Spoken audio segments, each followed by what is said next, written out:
আমি জানি তোমরা এত সুন্দর প্রি ওয়েডিং শ্যুট জীবনে আর কোনোদিন হয়তো দেখোনি, আজকেই ফার্স্ট টাইম দেখবে আমাদের ব্লগে। হ্যালো এভরিওয়ান, কেমন আছো তোমরা সবাই? আশা করছি তোমরা সবাই খুব ভালো আছো। আজকে আমি তোমাদের সাথে শেয়ার করব আমাদের প্রি ওয়েডিং শ্যুট কিভাবে কোথায় আমরা শ্যুট করেছিলাম সেটাই। তোমরা যদি ভিডিওটা শেষ পর্যন্ত দেখো, আমি শিওর তোমরা অনেক বেশি ইন্টারেস্ট পাবে। তো চলো ভিডিওটা শুরু করা যাক।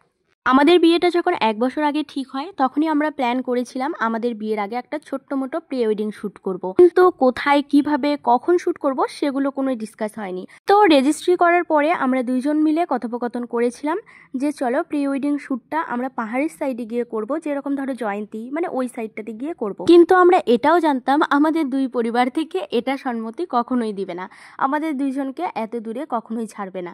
তো যাই হোক, বাড়িতে বলাও হয়েছিল কিন্তু কোনো মতেই বাড়ির থেকে রাজি হয়নি, সে কারণে আমাদের দূরের যাওয়া ক্যান্সেল। দূরের প্রি ওয়েডিং ক্যান্সেল করে তারপর ভাবলাম যে কাছে পিঠেও কোথাও করা যাবে, কিন্তু কোথায় করব জায়গাও ঠিক করা হয়ে গেছে, কিন্তু শ্যুটটা কখন করব সেই সময়টাই বের করতে পারছিলাম না। আর হ্যাঁ, আমাদের বিয়েটা কিন্তু 2 মাস আগে হওয়ার কথা ছিল, মানে মাঘ মাসে হওয়ার কথা ছিল। আর আমরা পুজোর থেকে প্ল্যান করছিলাম পুজো বের হওয়ার সাথে সাথে আমরা প্রি ওয়েডিংয়ে যাব। তো যাই হোক, পুজো বের হওয়ার পর আমার বোনের বিয়ে চলে এসেছে, সেই কারণে শ্যুট করা হলো না।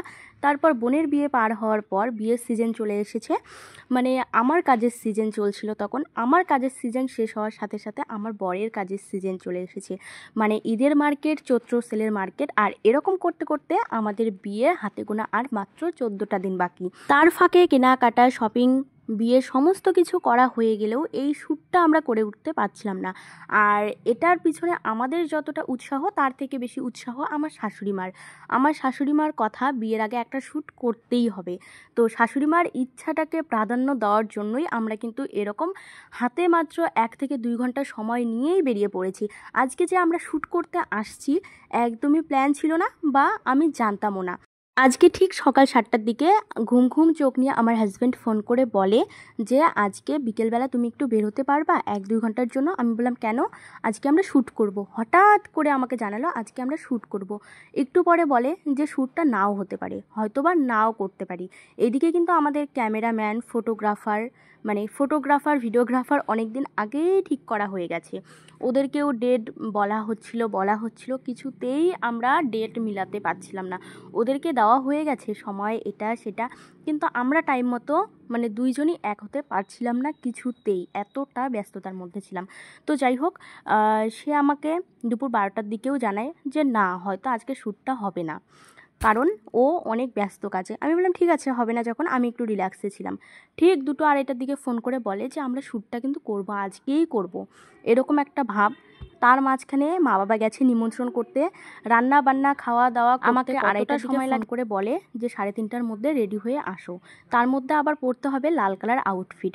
এবার লাল কালারের কি পরবো আমার মাথায় আসছিল না, পরে চটপট একটা লাল কালার শাড়ি ম্যানেজ করি। যেহেতু ভীষণ গরম আর আমি প্রচুর পরিমাণে ঘামি, আমাকে বলেছে একদম হালকা ন্যাচারাল মেকআপ করতে, আমি কিন্তু সেটাই করেছি। এই কি মেকআপটা শুধু স্টে করানোর জন্য একটু ওয়াটারপ্রুফ করেছিলাম, তবু নাকি আমার বরের মনে হচ্ছে আমি মেকআপটা একটু বেশিই করে ফেলেছি। তো যাই হোক, সবকিছুই ঠিকঠাক রয়েছে। সে আমাকে যখন 2:30টার দিকে ফোন করে যে আজকে আমরা শ্যুটটা করব, তখনও পর্যন্ত সে তার কাজের জায়গা 3টার দিকে ফোন করে বলে আমি এই যে স্যালনে যাচ্ছি আমার চুল দাড়ি কাটাতে, আমি স্যালন থেকে এসে রেডি হয়ে বের হবো। আমি বললাম ঠিক আছে। আমি ভাবলাম যে হাতে একটু সময় আছে, তাহলে আমি একটু ভালো মতো সেজে নিই। আর ওর কাছে কথা দিনের আলোতে শ্যুটটা করব, আমার কাছেও কথা তাই ছিল, দিনের আলোয় শ্যুট করব। কিন্তু আমি এটা ভেবেছিলাম যে আমরা যেতে যেতেই হয়তো দিনের আলো ডুবে যাবে, আমরা অন্ধকারের মধ্যেই পড়ে যাব। তো সেই হিসাবে লাইটেরও ব্যবস্থা করা হয়েছিল, সেটা নিয়ে কোনো সমস্যা নেই। কিন্তু সমস্যা হচ্ছে আমাদের যে জায়গাটায় যাওয়ার কথা ছিল সেই জায়গাটায় আমরা যেতে পারবো না। এখানে যেতে গেলে আমাদের অনেকটা সময় হাতে নিয়ে যেতে হতো, মানে গোসানিমারি, তারপর সাগরদিঘি ব্রিজ এবং গোবরাছড়া বলে একটা জায়গা আছে সেখানে। কিন্তু এতটা সময় আমাদের হাতে ছিল না, না থাকার কারণে ক্যামেরাম্যানই আমাদের হঠাৎ করে এই জায়গাটার কথা বলে। এটা কলেজ হলটির পাশ দিয়ে আসতে হয় জায়গাটায়।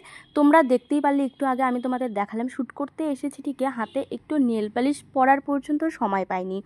তো যাই হোক, আমাদের ক্যামেরাম্যানই এখানে নিয়ে আসলো। তোমরা দেখতেই পাচ্ছ অন্ধকার কিন্তু হয়েই যাচ্ছে। এখানে হাইয়েস্ট 4 থেকে 5টা ক্লিক নেওয়া হয়েছে, সাথেই কিন্তু অন্ধকার নেমে এসেছে আর এখানে ফটো কোনোভাবেই ভালো আসছিল না, কিন্তু এখানকার জায়গাটা কিন্তু খুব সুন্দর। তো যাই হোক 5 থেকে 6টা ফটোশ্যুট ওখানে করে আমরা এই যে বেরিয়ে পড়েছি বাড়িতে যাওয়ার জন্য, কারণ সন্ধ্যা লেগেছে। আর এখন আমি আমার মোবাইলের ফ্ল্যাশটা জ্বালিয়ে রেখেছি, ওই জন্য আমার মুখের মেকআপটা বেশি বেশি মনে হচ্ছে।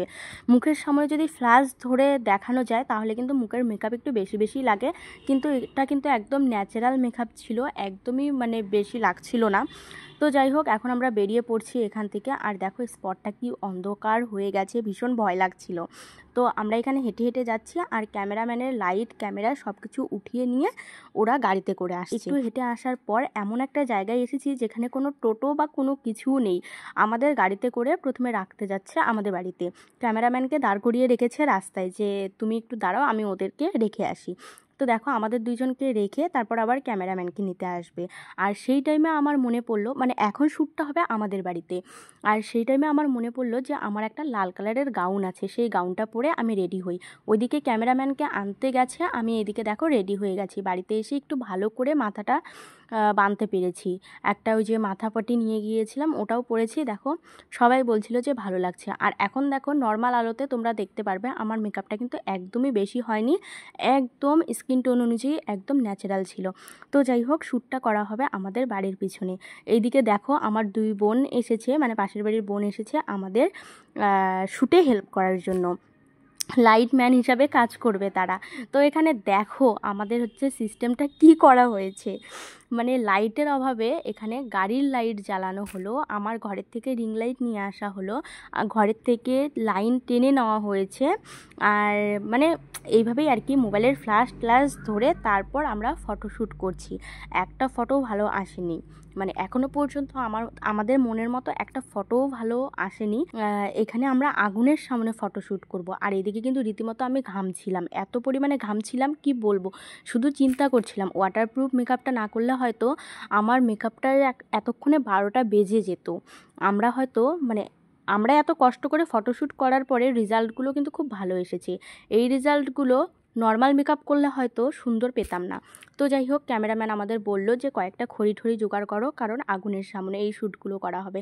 আগুনের কথা শুনে আমি তো অবাক হয়ে গেছি, এমনিতেই জল করে ঘেমে যাচ্ছি, এবার আগুনের সামনে এত গরমে বসবো কি করে, কিছু করার নেই, করতেই হবে। আর আমার বর বারবার বলছিল যে বিয়ে করার শখ হয়তো এইভাবেই মানুষের মিটে যায়। তো দেখো এখান থেকে আমরা খড়ি টেনে টেনে বের করছিলাম, খড়ি নিয়ে আসলাম। আমাদের কিছু ভিডিও ক্লিপ নেওয়ার কথা ছিল, কিন্তু আনফর্চুনেটলি সেগুলোও পসিবল হলো না। মানে শুধু শ্যুট করতে পারছি, এটাই হয়তো ভাগ্য, এটাই হয়তো কপাল। তোমাদের সাথে ফটোগুলো শেয়ার করেছি, তোমরা বলেছো ফটোগুলো এত সুন্দর এসেছে, কিন্তু দেখো 1-2টো ফটো ক্লিক করার জন্য আমাদের কতটা না পরিশ্রম করতে হয়েছে। এদিকে ক্যামেরাম্যান কি করছিল আর না করছিল, একবার ধানবাড়ির মধ্যে নেমে যাচ্ছিল জলের মধ্যে, একবার আমার বোনদের আগুনের সামনে দাঁড় করিয়ে রেখেছে ক্যামেরা লাইট ধরার জন্য, একবার আমাদের দাঁড় করিয়ে দিচ্ছে আগুনে হাত তাপার জন্য, মানে হাত সেকার জন্য। মানে তোমরা বুঝতে পারছো আমরা কতটা কষ্ট করে শ্যুটটা করেছি।